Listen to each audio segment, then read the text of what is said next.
I never imagined that a small act of kindness, just a few coins dropped into the same worn paper cup every morning, would lead to the moment that turned my entire world upside down. For months, he barely lifted his head, and I always assumed he preferred it that way. But that day, as the cold air bit at my fingers and I reached out with the usual handful of change, he suddenly grabbed my arm. His grip wasn't harsh, just desperate, shaky, pleading, almost frightened. When he looked up, his eyes were filled with a kind of pain I wasn't prepared for, the kind that makes your chest tighten before you even understand why. And then he leaned in, voice trembling, and whispered something that stopped me in my tracks, and made the street around us go silent.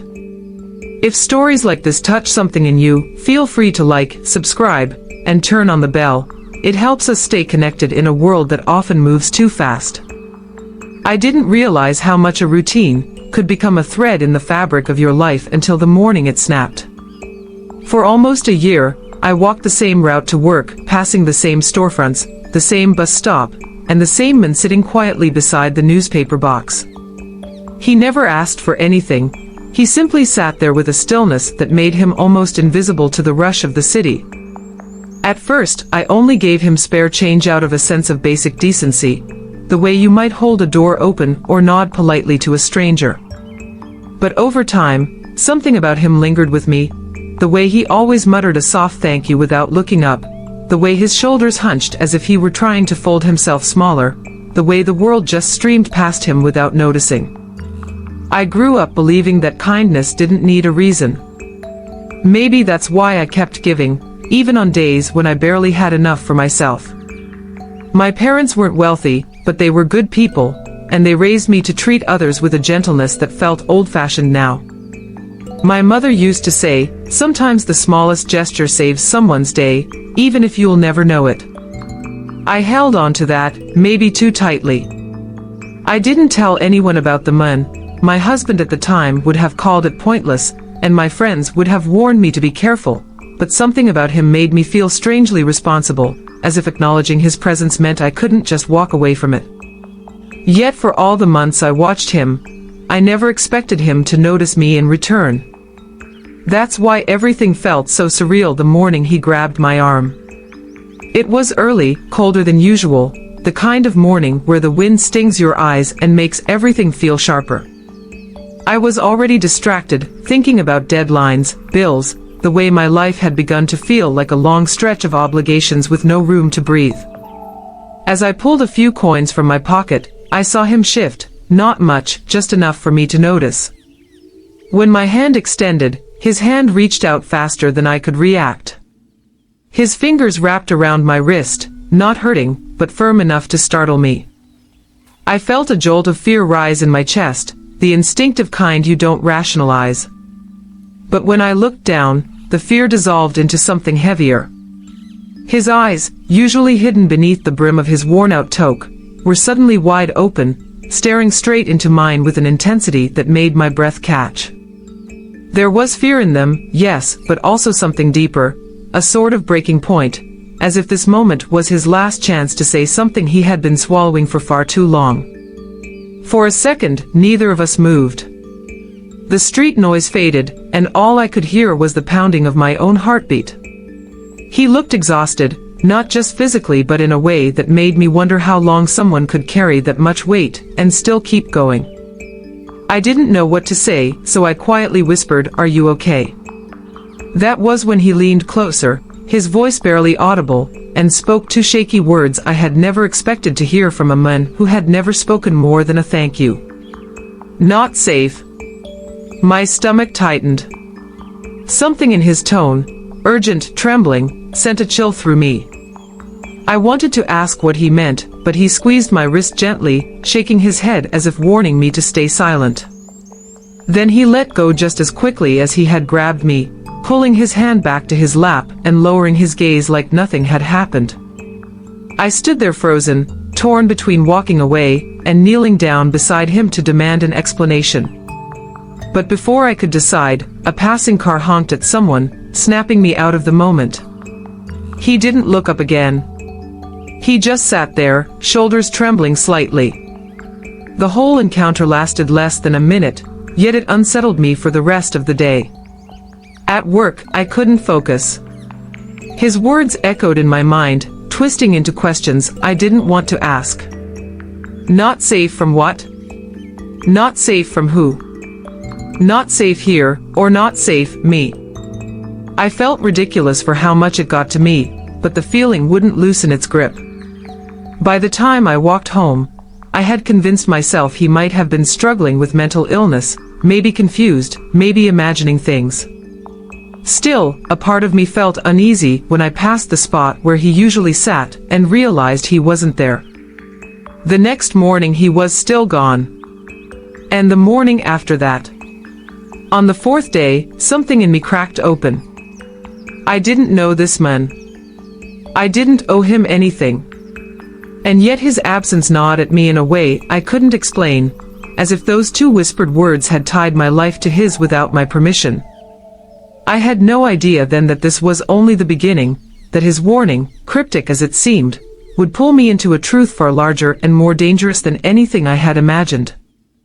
A truth that would force me to choose between turning away and stepping into a story I never asked to be part of. And that choice is where everything truly began.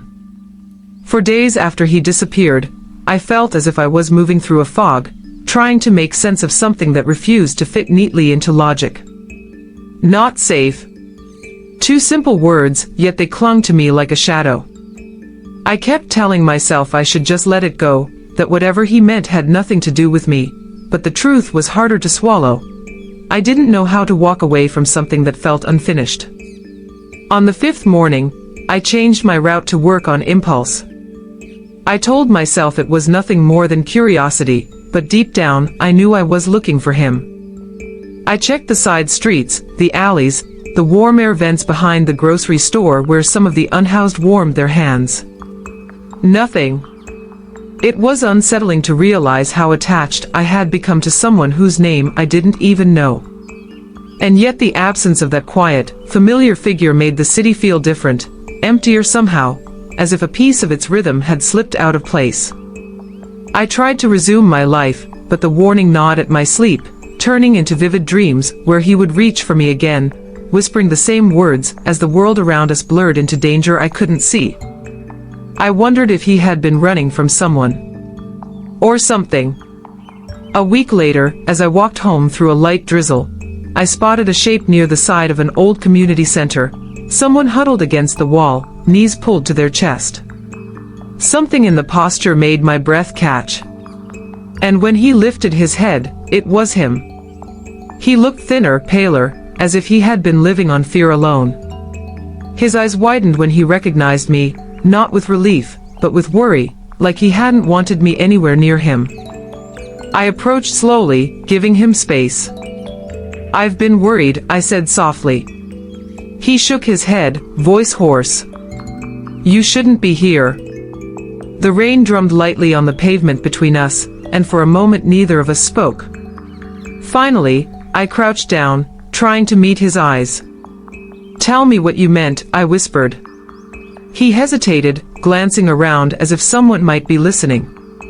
Then he finally spoke, his voice trembling. His real name was Daniel. He had once had a job, a home, a marriage. But he had also witnessed something tied to a local business owner who wasn't the kind of man you crossed. Daniel had reported what he saw, believing he was doing the right thing, but instead of being protected, he had been threatened. And when the threats escalated, he vanished into the streets, choosing to disappear rather than put the few people he still cared about in danger. "Then why warn me?" I asked. His eyes softened with guilt. "Because someone's been watching you. They think you know me. They think you've been helping me." A pulse of fear shot through me, but underneath it was something else, a strange calm, as if the truth had finally given shape to the unease that had followed me since he grabbed my arm. "You didn't ask for this," he murmured. "I shouldn't have dragged you into it." For the first time in days, things made a painful kind of sense. The glances I'd felt behind me on the street. The car that slowed when I walked home late. the quiet tension that kept tightening around my days. I took a shaky breath. "What do we do now?" His surprise was almost childlike.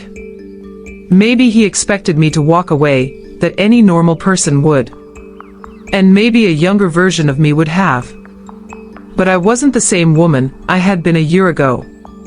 Life had worn its edges into me, shaping me into someone who couldn't just abandon a person who needed help, especially someone who had been invisible for too long.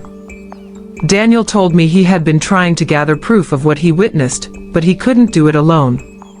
He needed someone who wasn't on the streets, someone who could walk into certain places without raising suspicion. Someone who still had a voice. Fear flickered through me, but so did a deeper clarity. Sometimes life doesn't wait for you to feel brave, it just expects you to act. And so, over the next few days, we formed an unlikely partnership. I visited places he once worked. I asked quiet questions under the guise of small talk. I watched people's reactions closely. And slowly, we began piecing together the truth he needed to stay alive. There were moments when I questioned my own sanity, when I wondered why I was risking so much for a man I barely knew. But every time Daniel looked at me with that exhausted gratitude, every time he apologized for pulling me into danger he never wanted for me, I realized something important. The world had failed him long before I met him. And maybe, in some small way, I had the chance to unfail him. The real turning point came when we found a document, a copy of something Daniel had seen, but never been able to retrieve. It was enough to take to the authorities, enough to make people finally listen.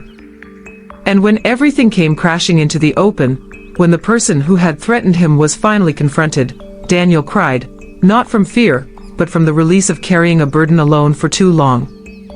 In the days that followed, my life didn't return to normal. It shifted into something quieter, steadier, and strangely fuller. I learned that safety isn't always about avoiding danger, it's sometimes about facing it with the right person beside you. Daniel entered a program that helped him transition off the streets. I visited him every week, bringing coffee, conversation, and the kind of presence that didn't need to be explained. He once told me I saved his life, but that wasn't true. We saved each other in very different ways. And every time I walk past the spot where we first met, I'm reminded that sometimes one simple act of kindness becomes the doorway to a story you never saw coming, one that changes you in ways you didn't know you needed.